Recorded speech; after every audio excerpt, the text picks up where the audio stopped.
Sebuah kepemimpinan adalah cerita tentang sebuah pengaruh. Kalau kita berbicara tentang seorang pemimpin, tentu kita berpikir tentang posisi apa yang kita miliki di dalam sebuah organisasi. Jadi pertanyaan yang pertama adalah, apakah posisi itu penting atau tidak penting? Tentu jawabannya adalah sangat luar biasa penting. Posisi melambangkan segala kesuksesan dan segala atribut yang bisa saya berikan kepada sebuah organisasi. If I am not good at something, saya tentu tidak bisa dipercaya dengan sebuah posisi di dalam organisasi itu. Masalahnya timbul pada saat saya bisa melakukan A, B, dan C. Untuk menyelesaikan kesuksesan sebuah organisasi, saya butuhnya adalah A, B, C, dan D, E, F, dan G, H, I, dan J, K, L, dan seterusnya. It's the reason why kalau kita punya mimpi yang besar untuk organisasi kita tidak mungkin bisa hanya bergantung kepada diri saya sendiri. Berarti untuk urusan A, B, dan C, itu yang memberikan saya sebuah kunci akses, sehingga saya bisa masuk di dalam sebuah organisasi. Tetapi sekarang pertanyaannya adalah, kalau untuk kesuksesan sebagai sebuah organisasi membutuhkan A, B, C, D, E, F, G, H, I, J, K, L, berarti yang D, E, F, atau yang J, M, dan T, saya butuh orang-orang lain. So now, in order to make perusahaan saya dan organisasi saya menjadi utuh dan menjadi sukses, saya butuh orang lain. Dan disitulah letak pentingnya sebuah kepemimpinan. Nah, kepemimpinan ini dibutuhkan dalam bentuk sebuah pengaruh, bukan dalam bentuk apakah saya juga bisa melakukan D, E, F, dan seterusnya. Tentu akan lebih berguna kalau seumpamanya saya juga ngerti D, E, F, dan G, H, I, dan J, K, L, dan seterusnya, sehingga pembicaraan kita menjadi lebih baik. Tetapi di dalam Maxwell Leadership, leadership itu titik mulanya adalah influence, pengaruh. Pengaruhlah yang akan membantu Anda untuk bisa berkomunikasi dengan orang lain, dan orang lain itu kemudian dengan senang hati, bukan gara-gara lu adalah bosnya gua. Karena orang bisa melakukan karena kamu adalah bos saya. Sebagai contohnya saja, kalau saya adalah atasan kalian, kalian akan melakukannya mungkin karena kalian respect, menghormati saya. Saya telah melakukan ABC selama 25 tahun, dan saya sukses banget melakukannya, maka Anda melakukannya, mengikuti saya, karena Anda bilang adalah, dia kan hebat, saya mau dukung dia. Itu namanya respect. Atau mungkin ABC-nya saya mungkin nggak sehebat itu, tapi saya orang yang sangat baik hati, selalu murah senyum, suka membantu orang, so you love me. Oh, berarti ada respect, ada love. But you know what? Kalau influence terjadi dengan baik, maka ada satu mata uang daripada kepemimpinan yang terjadi dengan otomatis, yang disebut dengan trust, percaya. Jadi pertanyaan saya adalah, apakah Anda adalah orang yang bisa dipercaya oleh anggota tim Anda? Apakah orang-orang yang ada di dalam sekitar kita adalah orang-orang yang dia bilang adalah, saya mau melakukan ini karena saya percaya dengan Anda, dan saya mau melakukan ini karena saya mau menjadi bagian daripada cerita apa yang sedang kita kerjakan. So you see, that is the secret of leadership. Itulah rahasia daripada kepemimpinan. Di minggu-minggu yang akan datang, kita di Maxwell Leadership akan melakukan sebuah acara yang kita sebut dengan namanya Maxwell Mentorship. Maxwell Mentorship adalah sebuah acara di mana kalau Anda tahu, ini tempat di mana saya berada, saya tahu saya bisa melakukan A, B, dan C, dan Anda tahu saya membutuhkan satu tim untuk dibangun, untuk mencapai di tempat di mana saya perlu berada, baik itu di akhir tahun ini, atau di dalam 5 tahun yang akan datang, Anda butuh untuk belajar bagaimana caranya menggerakkan orang-orang di sekitar kita. And the first recipe, rahasia pertama daripada kepemimpinan, mengerti definisi daripada influence. Tapi hanya untuk di tempat ini saja, di sisa daripada episode ini, izinkan saya untuk menambahkan 2 hal dalam berpikir bagaimana caranya kita bisa memberikan sebuah pengaruh kepada orang lain. Yang pertama adalah, apakah Anda mau mencontohkan apa saja yang kita harapkan dari anggota tim kita. Sebagai contohnya, saya bertemu dengan begitu banyak orang yang berkata adalah, bagaimana caranya supaya tim saya bisa berpikir secara kritis. What a great question. Kemudian saya bertanya kepada dia, kalau Anda sendiri, apa habit Anda? Apa disiplin Anda supaya Anda bisa berpikir kritis? Sebagai contohnya, kita sama-sama orang Indonesia, kita tinggal di Indonesia.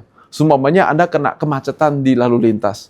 Apakah Anda sendiri berpikir bagaimana caranya untuk bisa menanggulangi all the traffic, kemacetan yang sedang terjadi? Kalau seumpamanya kita cuma menggerutu saja, atau kita tukang bikin komentar, atau kita cuman ngepost saja di sosial media cerita tentang, aduh inilah Indonesiaku, macet di mana-mana, lihat tuh sopirnya nggak bagus, dan ini caranya begini, pemerintah begini, dan kita cuman terus komplain, tapi tidak pernah berpikir kritis dan bertanya sebuah pertanyaan sederhana. Kalau seumpamanya Menteri Transportasi atau ada orang-orang yang terlibat di dalam penanggulangan kemacetan di kota kita, dan dia bertanya kepada Anda sebagai pemimpin dan bertanya, kalau kamu dijadikan kepala bagian, apa yang kamu mau lakukan? Itu adalah contoh daripada berpikir secara kritis. Berpikir kritis artinya adalah gak nunggu ditanya, tapi berpikir padahal gak ada yang nanya. Kemampuan itulah yang kemudian Anda bisa transferkan kepada anggota tim kita dan berkata, gini loh caranya berpikir kritis guys. Tapi kalau saya sendiri tidak pernah berpikir kritis, berarti saya tidak punya hak, saya tidak punya kemampuan dan kekuatan untuk memberikan pengaruh kepada orang lain. You know why? Karena saya lupa untuk mencontohkannya kepada orang lain. Jadi sebelum kita menuntut orang lain untuk yuk berpikir kritis, yuk. Sebagai contohnya kalau itu adalah yang kita sedang mau capai, sayalah harus menjadi orang pertama untuk mengatakan, inilah cara saya berpikir kritis. Mulai dari anak-anak saya masih kecil, nonton film apa aja, keluar dari bioskop, saya tanya, belajar apa hari ini nak? Saya nanya, untuk apa? Karena saya waktu tadi lagi nonton sama anak-anak, guess what? Contoh kan? Kalau saya juga nggak nanya kepada diri saya, barusan nih film bagus nggak? Bagus. Tapi kalau ditanya, bagusnya kayak apa? Bagusnya apa ya? Ya pokoknya bagus, lucu. Bahkan kalau ditanya, yang lucunya yang mana ya? Kadang-kadang orang bahkan tidak bisa menyebut adegan lucunya di mana. Atau kalau tahu adegan lucunya di mana, sekarang kita tanya, kenapa itu lucu? Konteks apa yang bikin dia lucu? Nah, kalau yang Anda contohkan adalah saya gak heran kalau pengaruh yang Anda miliki di dalam tim Anda juga adalah budaya apa?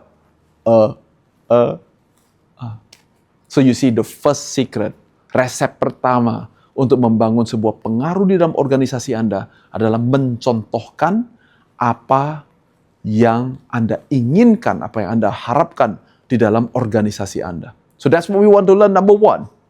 Number two, pada saat kita mencontohkan, ada orang yang mencontohkan, itu seperti orang pergi ke gym setiap hari, dia sudah contohin hidup sehat, setiap hari udah angkat besi, setiap hari sudah lari di mesin treadmill, setiap hari sudah melakukan aerobic exercise, apapun bentuknya, namun demikian, 1 tahun kemudian, 2 tahun kemudian, dan 20 tahun kemudian, tidak ada orang yang menduplikasi apa yang dia lakukan. Saya selalu bilang kepada para CEO saya bilang adalah, guys, kalau nanam pohon mangga, keluar buahnya buah apa sih? Masa buah durian? Of course not, right? Atau kalau kita tanam pohon rambutan, masa keluarnya salak? Of course not. Kalau mangga keluarnya apa? Ya mangga. Kalau durian, ya durian. Kalau rambutan, ya rambutan. Kalau salak, ya salak. Kenapa? Karena buah dia adalah identitas. Kita bisa melihat sebuah pohon, kita nggak tahu ini pohon apa. Tapi kalau kita lihat buahnya, kita bilang, oh ini pohon jeruk nih pasti nih. Pohon mangga nih pasti. Kenapa? Karena buahnya yang menentukan. Kalau gitu sama juga. Kalau Anda mau belajar tentang kepemimpinan, dan kita sudah tahu dimulai dengan sebuah pengaruh. Nah, pengaruh ini, kalau kita tanam dengan baik, karena saya contohkan, tapi hasilnya juga bukan orang-orang yang berpikir kritis. Bukankah itu yang banyak dialami di begitu banyak organisasi dan di begitu banyak kepemimpinan di seluruh dunia? You see, right after kita mencontohkan, kita mesti bertanya dalam waktu 3 hari, 3 minggu, 3 tahun, atau 30 tahun kadang-kadang, duplikasi apa yang kita harapkan? Duplikasi apa yang kita inginkan? Karena duplikasi yang terjadi juga ada beberapa macam. Duplikasi yang terjadi bisa 100% seperti David. Duplikasi yang terjadi bisa seperti apa yang sedang saya kerjakan, diduplikasikan di dalam 3 atau 4 orang yang berbeda-beda. Dan duplikasi yang terjadi kadang-kadang adalah versi David yang sedikit berbeda karena mungkin beda generasi, beda industri, atau beda sesuatu konteks yang membedakan sehingga ada sesuatu yang lebih baik. Whatever it may be, your focus has to be duplikasi. Itu sebabnya di Maxwell Leadership salah satu value kita yang sangat kuat, kita menyebutnya sebagai leading by example towards multiplication. Artinya saya memimpin dengan mencontohkannya untuk menuju kepada duplikasi. You see, leadership adalah sebuah pengaruh, bukan hanya sebuah filosofi, bukan hanya sebuah mantra, bukan hanya sebuah tulisan yang kita bikin dengan keren dan kita tempelkan di semua kantor-kantor kita supaya semua orang tahu bahwa adalah di sini kita percaya dengan leadership loh.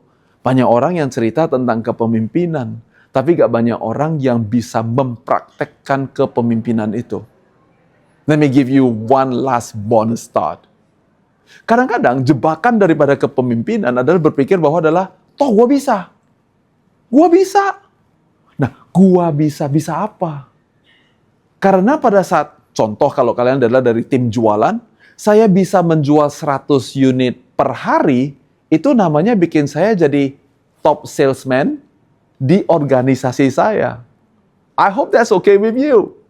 Tapi berapa banyak dari kita yang tahu bahwa, hey, si top salesman ini, kalau dijadikan menjadi sales manager, berarti sales manager berarti dia mesti memanage anggota-anggota sales yang lain yang dimasukkan di dalam timnya dia. Dia bisa apa? Dia bisa jualan. Dan jualannya jagoan banget. Maksudnya dia adalah top salesman atau supaya lebih general, top performer.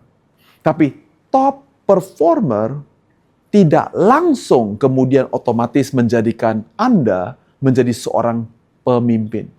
Sama seperti untuk menjual, Anda perlu belajar mekanisme cara jual yang baik.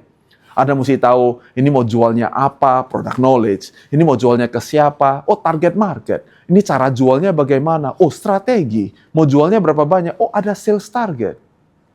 Tapi begitu banyak orang yang jago di bidang itu, kemudian besok semerta-merta dijadikan menjadi seorang pemimpin.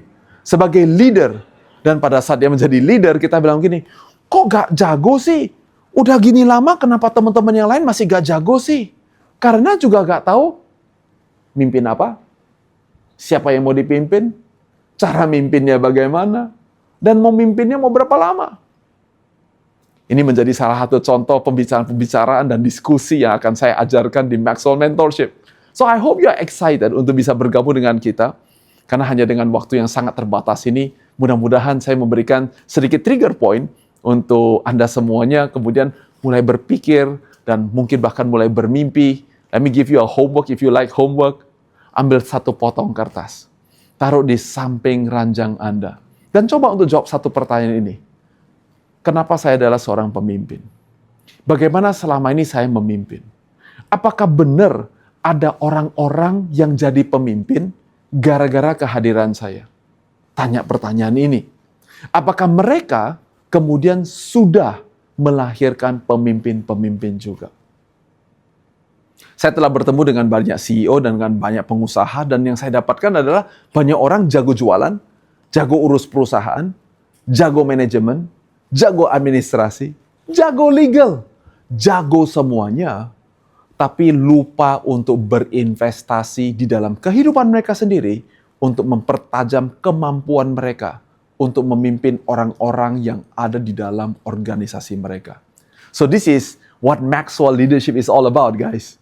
Anda perlu berinvestasi di dalam diri Anda sendiri, supaya Anda juga kemudian bisa menjalankan sebuah transformasi. We call it a movement. Bagaimana caranya kita menggerakkan orang-orang kita, supaya mereka juga bisa mencontohkan, meng-copy paste apa yang saya sudah contohkan. Sehingga pada saat Anda satu hari perlu untuk meninggalkan posisi Anda mendapatkan bahwa adalah leadership is influence, is not position.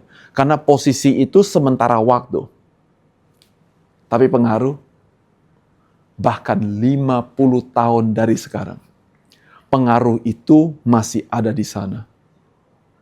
And if you go deeper, bahkan 500 tahun kemudian, pengaruh itu berubah menjadi sesuatu seperti bahasa mitologi yang namanya adalah budaya. See, let me conclude it for you. Leadership is influence, nothing more, nothing less. That's what John Maxwell say. The currency of leadership is trust. Finally, the shadow of your leadership is culture. Bagaimana cara menghubungkan ketiga hal ini? Senang banget Anda bertanya. Mudah-mudahan saya akan bertemu kamu di Maxwell Mentorship berikutnya. Ada link yang sudah disediakan. I'll see you there.